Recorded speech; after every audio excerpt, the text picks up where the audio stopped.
Hey, how's it going? Ape Escape 2 is the game that fleshed out the brand the most.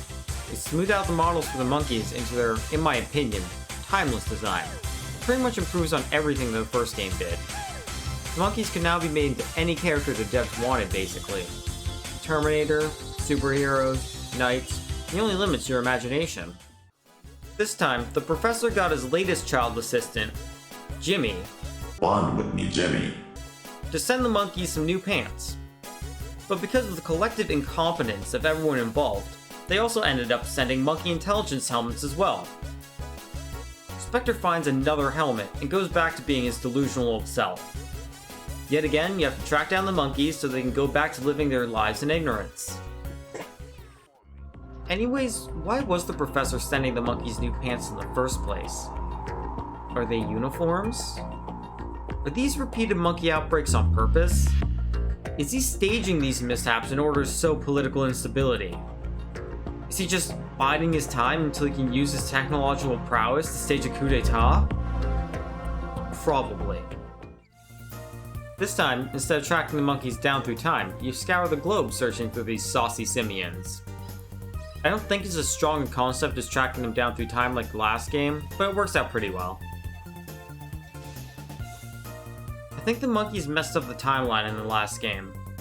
There's no mention of Spectre having a time machine in this game, but there are monkey ruins, Statue of Liberty's a monkey, and there's a dinosaur level. Also, what's with all the weird mutant animals everywhere? Some of them are combined with vegetables, other with household objects or other inanimate objects. I think someone on the dev team wanted to be making a Pokemon game. The monkeys have way more personality than in the last game. Some of them wear unique costumes, and most of them have funny or punny names. There's some pretty on-the-nose historical references too, like Anthony and Cleo being found in the Egypt level, or Vaughn being trapped in a painting. Most of the monkey design is really good, but there's one monkey I just despise. Pipochi sucks. He's this weird little chair baby monkey that rides on Jimmy's head. Pipochi has major Poochie or Scrappy-Doo syndrome. He was introduced as a cute little character in an attempt to make a new mascot, but sucked because he was just shoehorned in and had no personality because, well, it's a baby. Pipochi helps out in gameplay a little bit, but it's pretty much negligible. When you have him, once per life you get a single health cookie back when you die, but it's usually not enough to survive. Extremely rarely, if you can't catch a ledge, he'll help you up, but it's really unreliable and sometimes messes up what you're trying to do. Pipochi does not make an appearance, nor is he referenced in Ape Escape 3. All the gadgets from Ape Escape 1 return, and there are a few new additions. The returning gadgets function the same as they did in the first game, but feel a lot more responsive and have more fluid animations.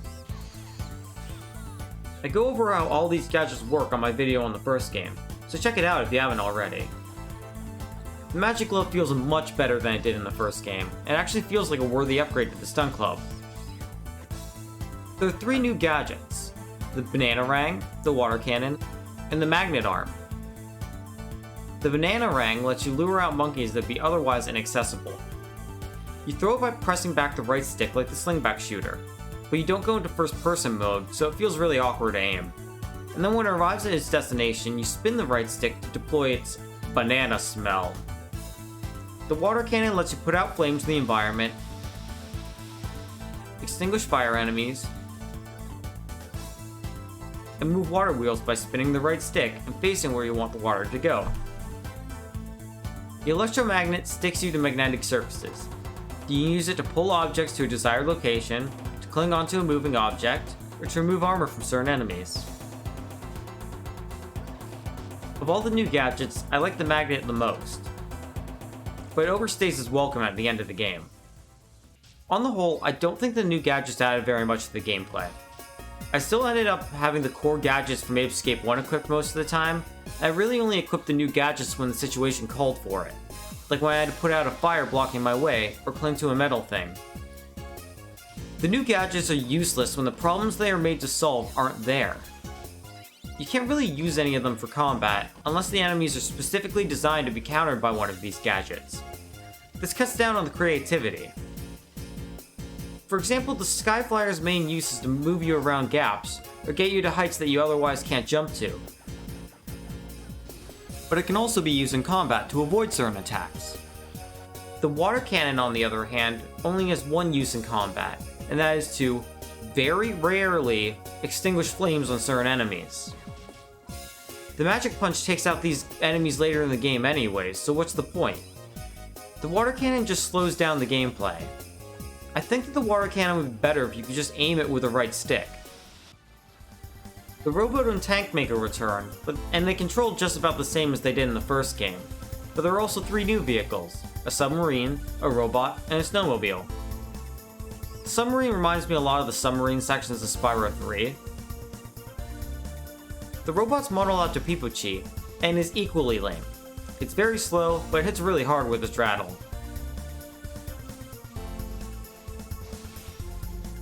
The snowmobile mostly uses the left stick to accelerate, and the right stick's used to drift. It's kinda cool, but feels like it's missing something, like a way to capture monkeys. The coins you pick up actually have a use. You can spend them in the hub world on a gacha machine, teaching kids how to gamble, just like Pokemon. You win concept art, soundtracks, comics, and weird monkey fables, cutscenes, and more. The gacha machine sucks as an interface for this. I wish I could just buy what I want. But at least I was able to get almost everything by the end of the game. But it takes forever to spend your money on the machine, because you can only roll one at a time. I would at least like to be able to buy all the stuff in bulk. Sometimes you get something like an extra life or some health. I thought I'd hate this, but this game can be extra brutal at times, so they came in handy. The Freaky Monkey 5 make their debut. Every few levels, one of the Freaky Monkey 5 will challenge you to a boss battle. Monkey Blue is edgy. Don't take it personal, kid.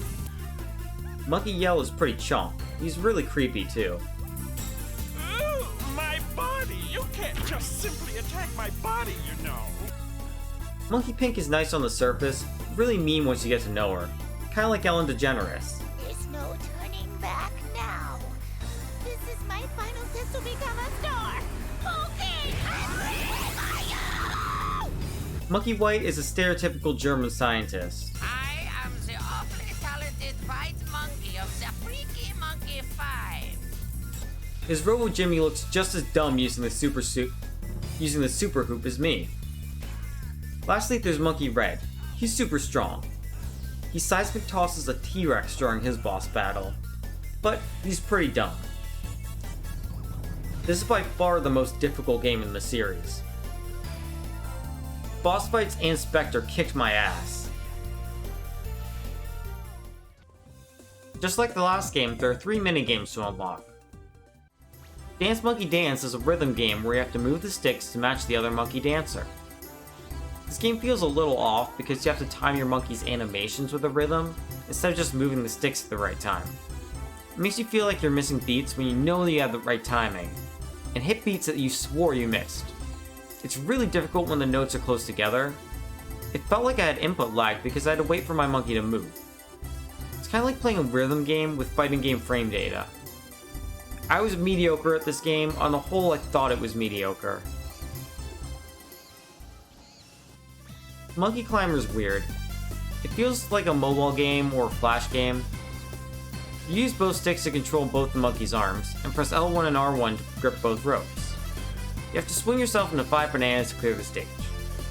I just hated this minigame. The controls felt off, and the concept was just boring. Monkey Soccer is dope. You make a roster of players from all the monkeys that you've captured throughout the course of the game. I was very impressed that it was every single monkey, and they all have their own stats to make them play differently too. Use the face buttons to pass and to switch between monkeys, and the right stick to kick the ball and slide into other monkeys when you don't have the ball. I ended up playing this minigame for an hour, and it was much more fun than I expected. I think it could have been a standalone game if it had more polish.